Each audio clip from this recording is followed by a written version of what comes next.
the latest research in mindfulness is showing that that it's possible to actually practice paying attention in systematic ways that change the way the brain is wired, changes the way the brain functions, changes the very structure of the brain in ways that enhance well-being and clarity and multiple intelligences.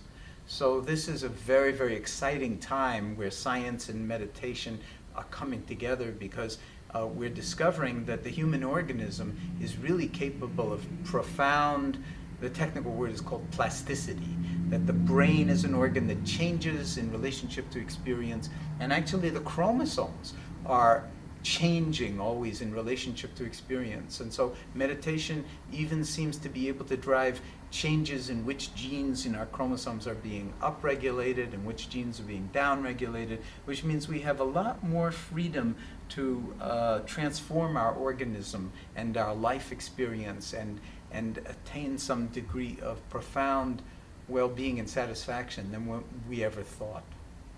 That's scientifically amazing, and it's also seems to be the case. Mindfulness is a way to live your life as if it really mattered, and that involves being in the present moment with open-hearted presence and kindness towards yourself. Well, all of us are very busy, so how do we bring mindfulness into our life? The way to do it is any way we can that feels right to us. So there's no one right way to do this, but certain ways in which we cultivate awareness can be very valuable. And one thing that we might bring our awareness to is the body, and just a sense of remembering to feel our lives unfolding in the body as opposed to only in our head.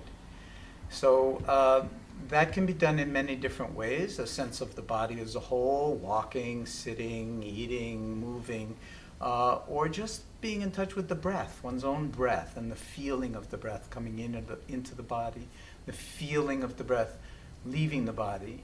But it's important to remember it's not about the breathing. It's not some breathing exercise or something special you're supposed to be doing. It's recognizing that it's very special that you're breathing at all. If you're not breathing, you're dead. So could we be aware of breathing and how special this is and feel the energy of it as if in this moment, this is my life.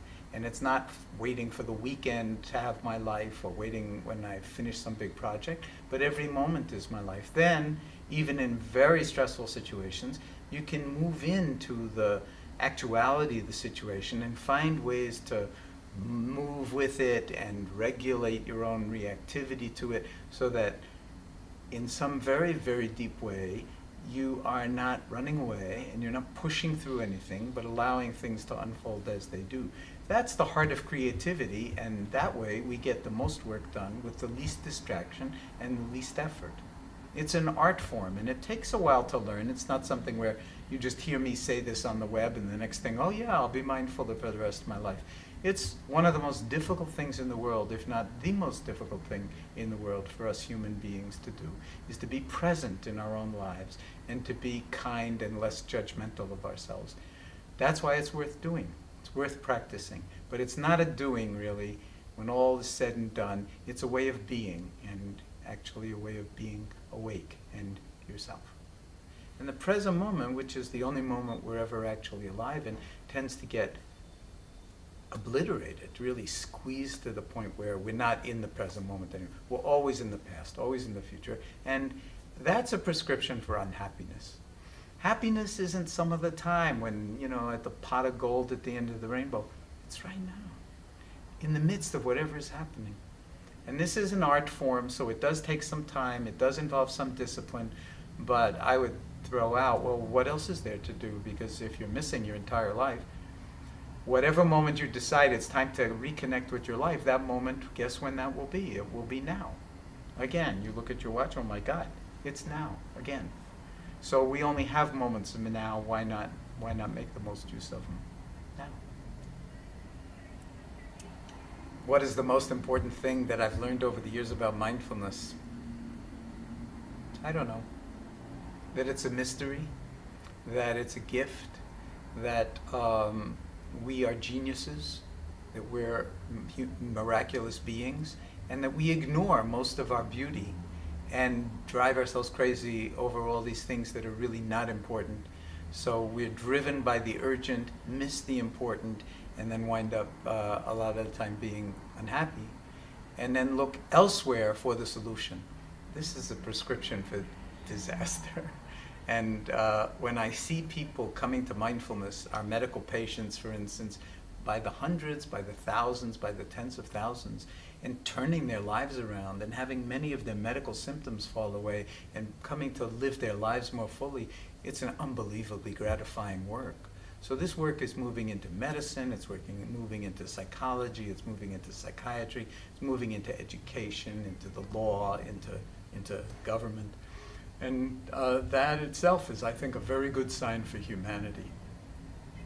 I'll say one last thing, I guess, which is that we call our species Homo sapiens sapiens in Latin, the species that knows and knows that it knows, or the species that is aware and is aware that it is aware.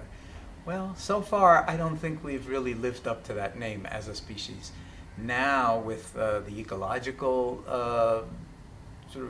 crisis that we're in, and with all the other crises that the human mind has created for itself and for the planet, maybe it is time for us to wake up to what that name is actually pointing to and fully embody ourselves in that way as a species that understands our capacity for awareness and then balances thought out in a way that has profound value.